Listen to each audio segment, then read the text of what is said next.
It is a beautiful rising today. Sun is out.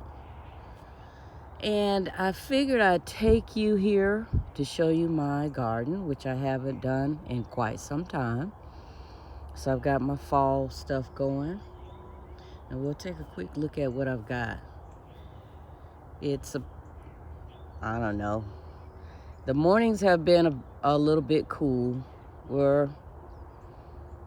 We're rising at probably right around the mid-50s in the mornings. And things are cooling off. First frost date projection here in zone 8A where I live is November 10th. And it is October 7th.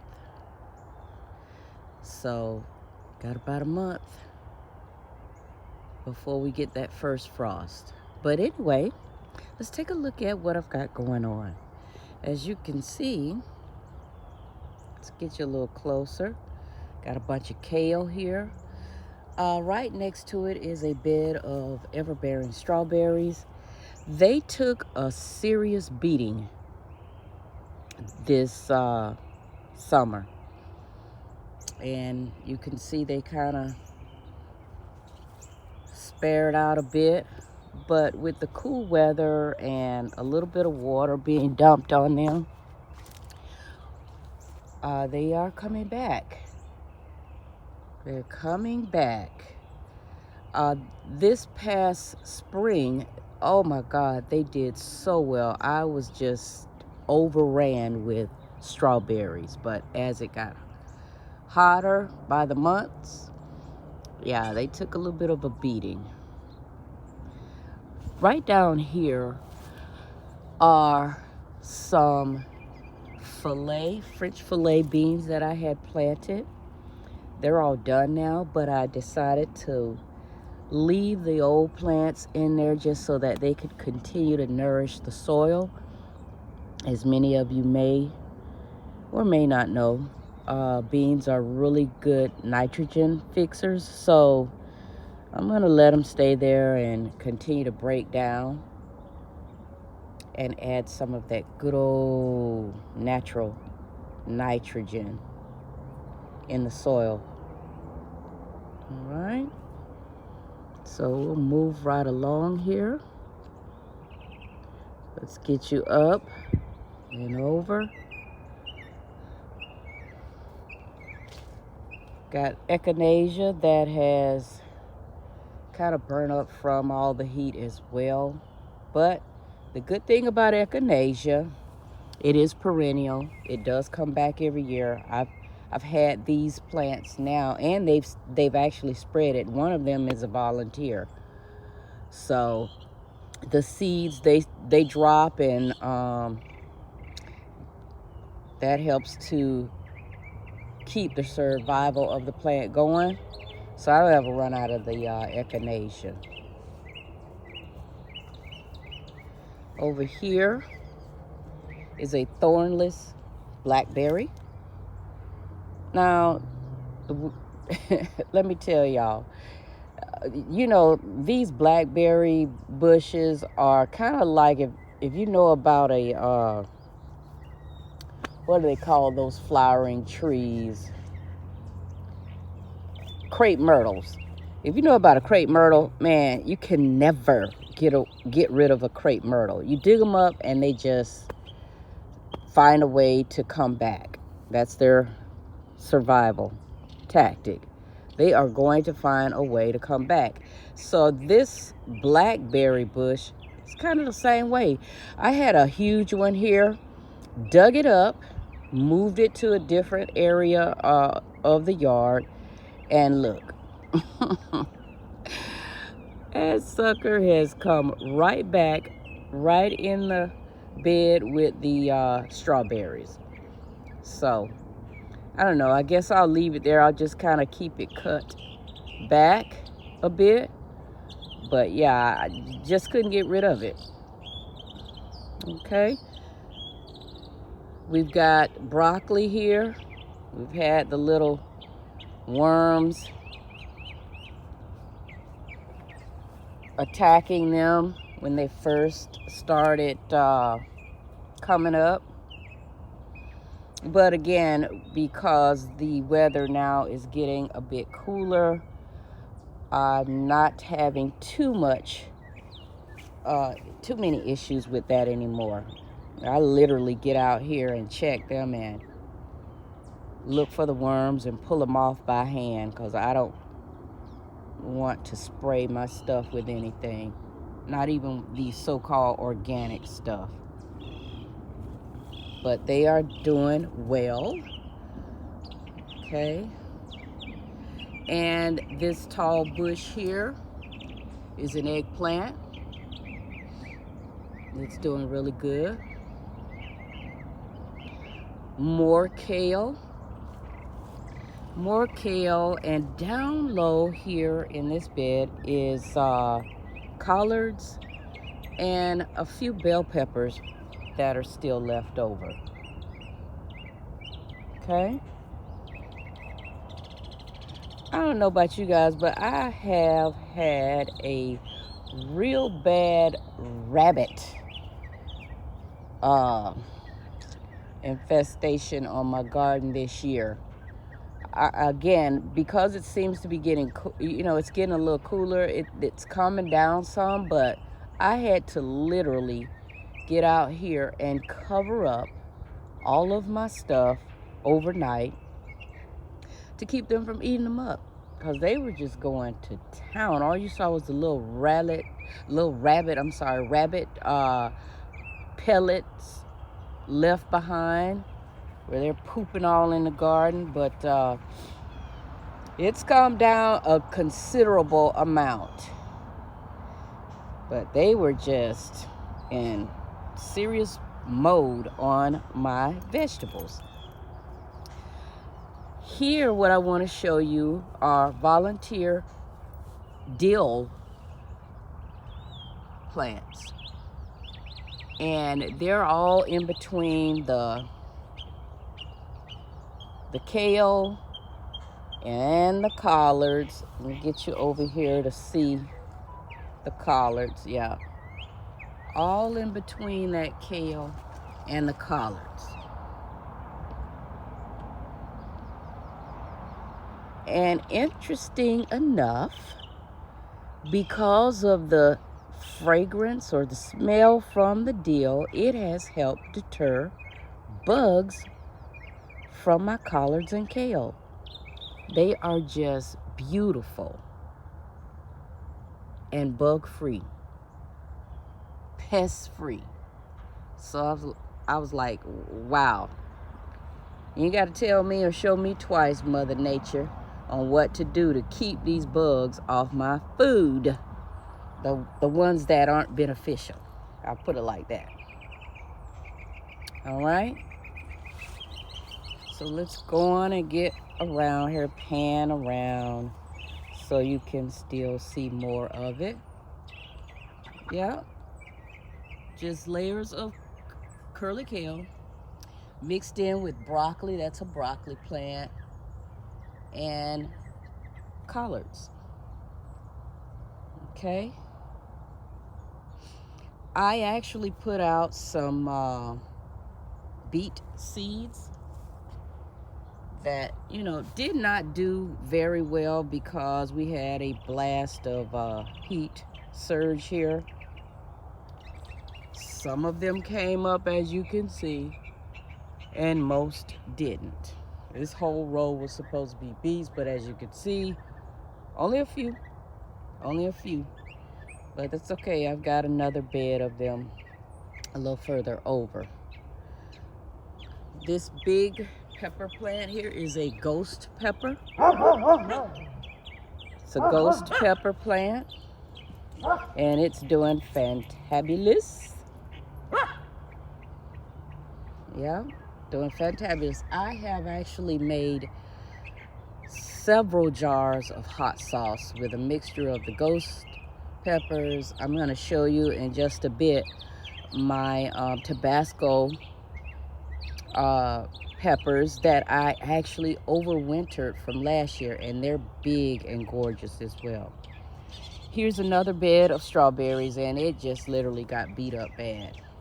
It's just a few in here, but my hope is that they do continue to come on back around. More volunteer dill, and I've decided to let that dill just stay in place and do its thing. I love the smell of dill. More Echinacea here, lots of which is volunteer as well. And then on the sides, we've got cabbage growing, Savoy cabbage, and just a hybrid regular cabbage. So I've got beds of that. Okay. And there you go. And I put this Bahama straw over the top just to kind of help lock in some moisture, so I wouldn't have to be out here with the watering as regular, and also too to provide a little bit of protection to the plants. Okay. And then more of this strawberry bed with dill growing in it. This hay bed you see here are onions, and that's also too to kind of keep those moist. You know, you have to keep those moist, especially if you're doing them from the onion bulbs, which is what I did. Okay, so I hope to have some beautiful red onions, yellow onions, white onions come this spring. All right, pardon the sun, guys. Sun is up so beautiful and bright today. So more vegetables here. There's a mixture of bok choy in there, more cabbage in there. I've got some mustards in there. And these taller ones here are leftover mixed up collards and broccoli from this past spring, and I decided to leave them there just to see what would happen. Onions that have been in the ground for probably more than a year, no joke. Let me get around here so you can see them. Yeah, have been in the ground for more than a year. I just love the way they smell when I brush past them, so I left them there. And if you look real close, you see carrot sprouts.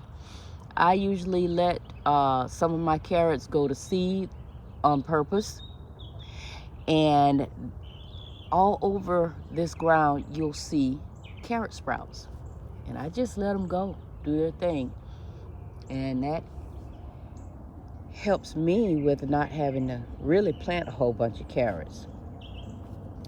Okay, I'm gonna pan around to this side and show you even more in this bed here, this Swiss chard, which I did some starts with that, as well as some of this curly kale, same thing. Okay, in this hay bed is garlic. I did some garlic bulbs.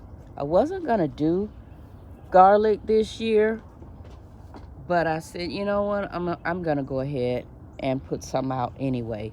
So I did. So this entire area here is just loaded with garlic.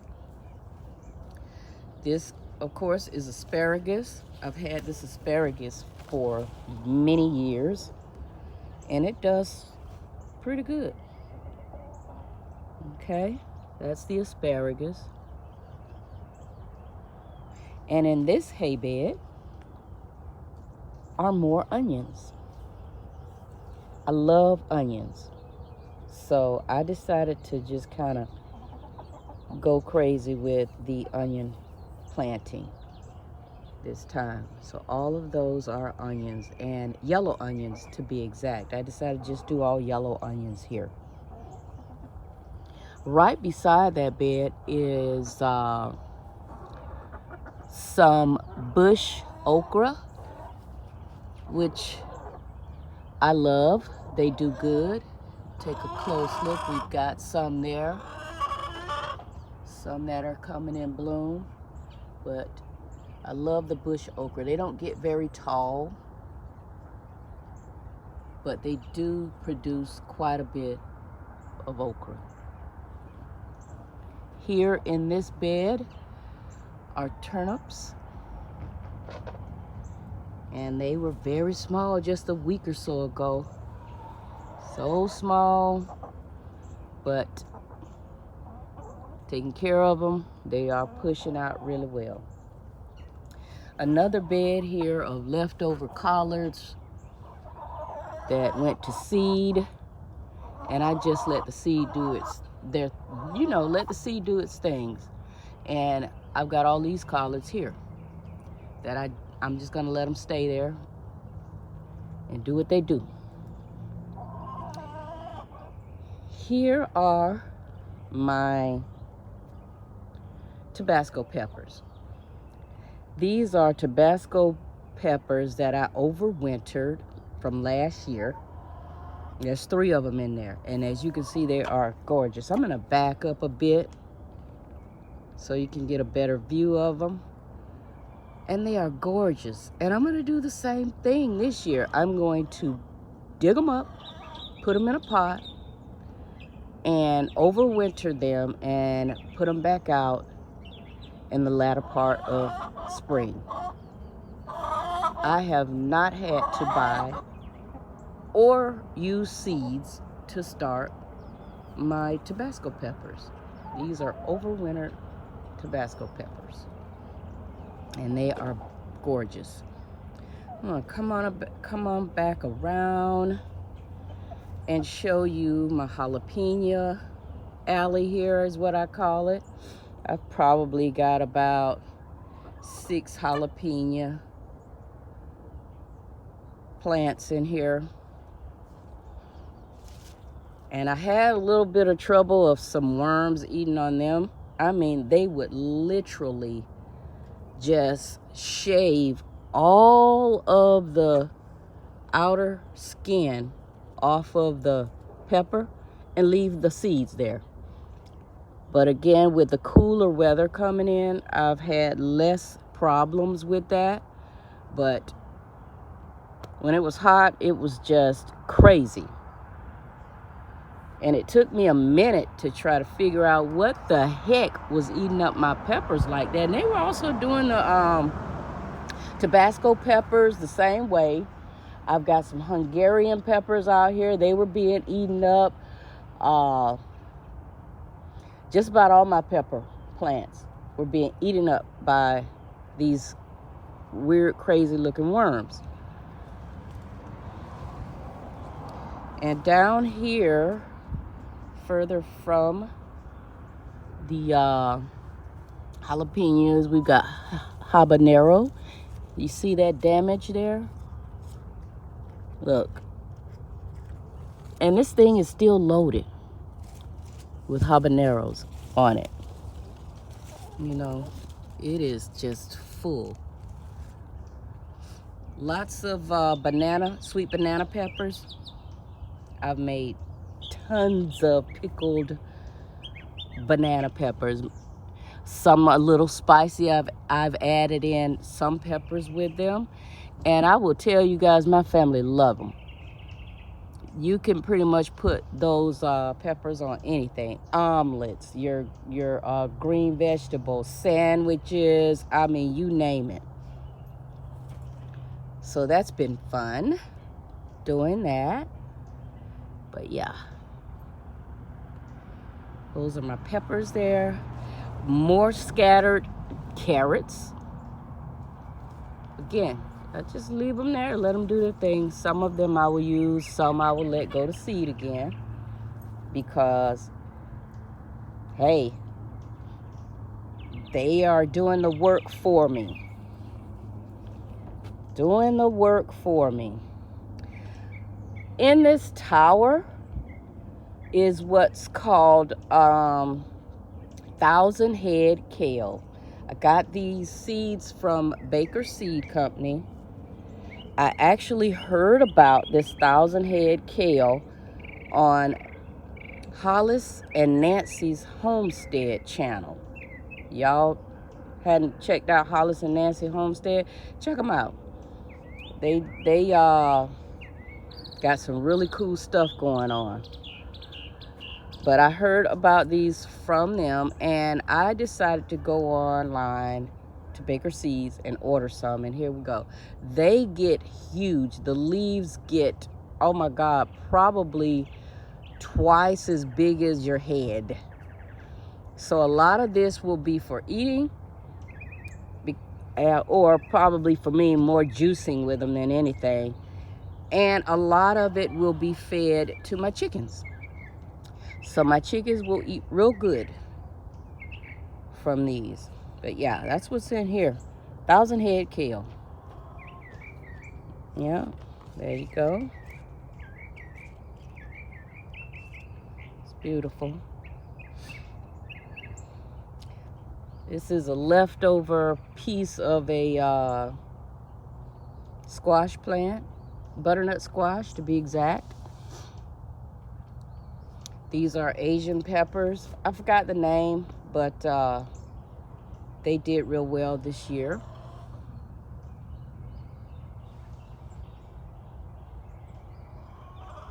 Okay. More carrots. More carrots. Bed of carrots. Yup.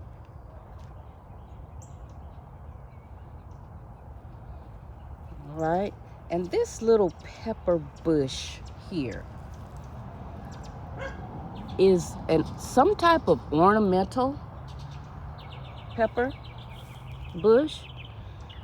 I got it from this really cool feed store last year, and the peppers are pretty hot. They have a little bit of heat to them. Let's get you down here to show you. There you go. Yeah. Beautiful, beautiful round in size pepper. And I saved some seeds and got me a good size start from it, and there you have it. And it's still blooming, y'all, full of blooms. So I take all these different types of peppers and again make hot sauce, salsa, you name it. Mostly hot sauce with all of it. Here's a bed with a mix of mustards, Asian mustards, turnips. Okay. And in this little box bed, there are your red, there's some red lettuce. It's the red romaine lettuce that has bolted. So I'll be pulling that out pretty soon and feeding it to my chickens. I've got cabbage in here. There's a red mustard here. And some more Asian mustard, cabbage, Savoy cabbage, more lettuce, cabbage. That's what's in this bed, mostly cabbage. And then in the pots you see tomatoes. And let's get over here.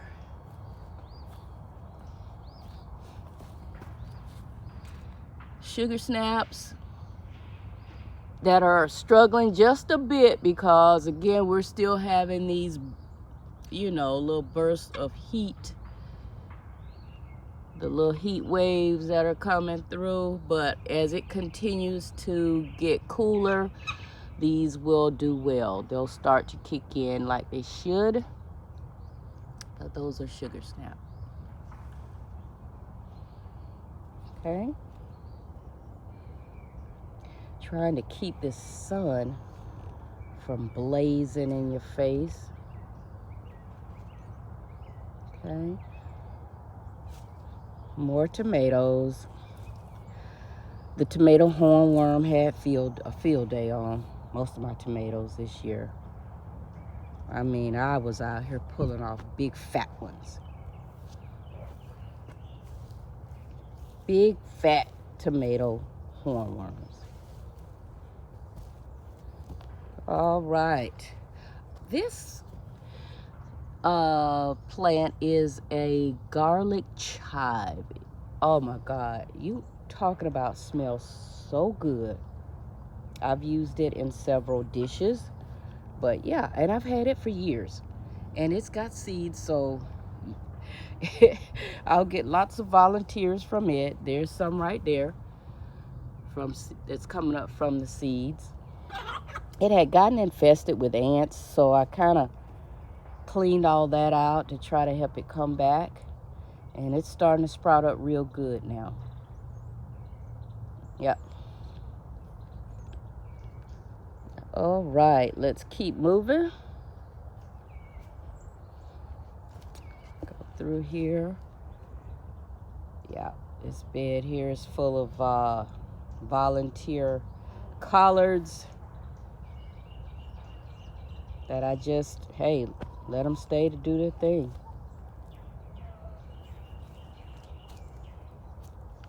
This is a volunteer chard right there.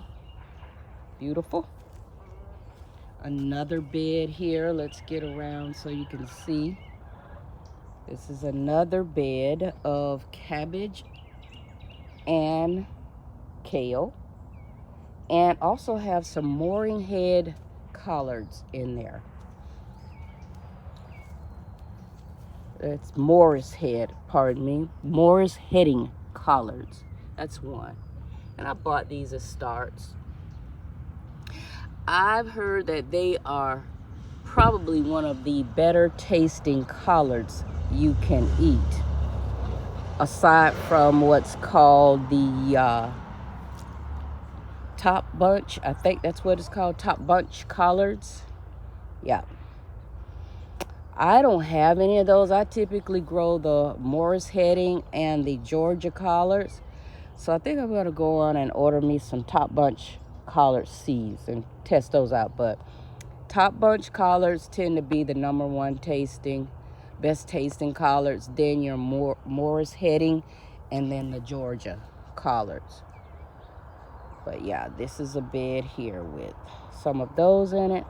More cabbage and kale. All right.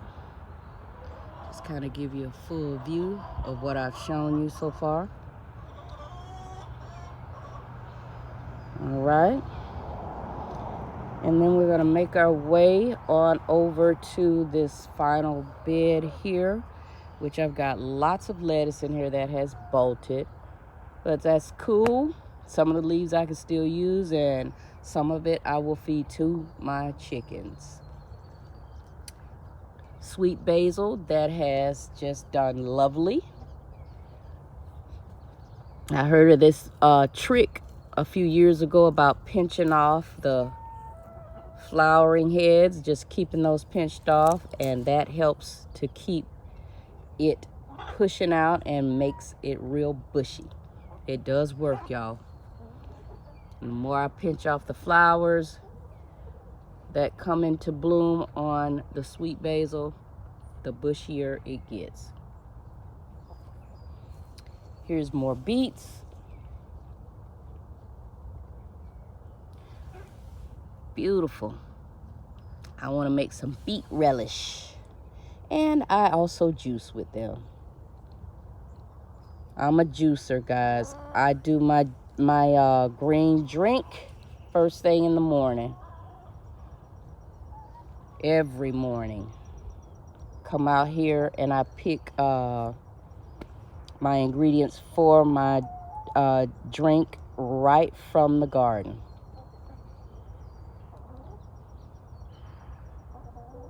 Keeps the blood pressure regulated. Helps to keep you with good gut health because it keeps your intestines cleaned out. So there you go. And down here are volunteer curly mustards. Yep, just popping up everywhere. Man, I love it when this stuff happens like that. Just pop up everywhere. So they're the curly mustards.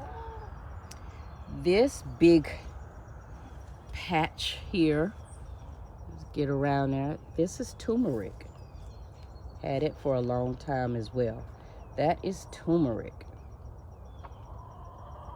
So I usually dig it up, dry it out, and make powder out of it, and also use it in my green drink as well. And then way over here in this little nook is ginger. That's ginger growing down there, and it's going to spread just like that turmeric did. Okay. I have a grapevine here that has been overrun by morning glory. I'm gonna soon clean all that off. But when it's spring and just right into the end of summer, that morning glory is so pretty. And it helps to bring in those pollinators and hummingbirds. I've seen so many hummingbirds this year. On this side of the fence is some Contender beans that are still going. They started out slow. This is my first year growing the Contender bean, and it bushed up so beautifully during spring and summer, and I mean just bushed up, but no flowers for beans, and that concerned me. And once it started to cool down just a bit, it went crazy with blooming flowers and providing me with so many wonderful tasting beans. Man, I would pull these things off. I pull them off and I just eat them right out the garden. They're so sweet and crunchy. I love it. I love it. I have a tomato plant that has been mixed in here with them. Another eggplant down here. Yep, another eggplant. And also there's some purple hull peas in here too. This is a bud from one of them. Okay, let's go on around. And this Dino Kale is one that has been here for quite some time also. It had been eaten up by bugs. I just kept working with it, and y'all look at it. Beautiful. It's cooling off now, and it's just getting ready to truly do its thing. That's the one thing I love about kale. Some of your collards as well. Some of those will just last for a few years. You leave them in the hole, man, they will last for a few years. And then just a few more beets in here. Okay. But this is my little garden with my food in it that I try to keep it going. Keep providing me with food. More tomato. Black cherry tomato there. There you go. Get you a full picture of one of them or a couple of them. Beans mixed in. Yep.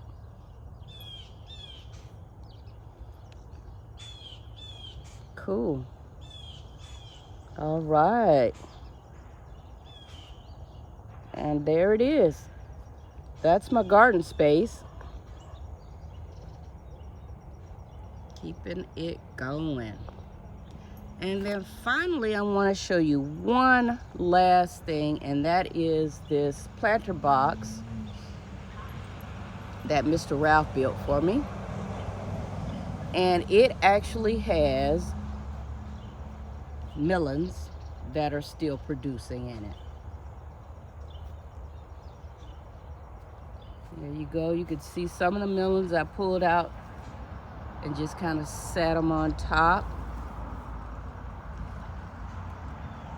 Yep, doing well.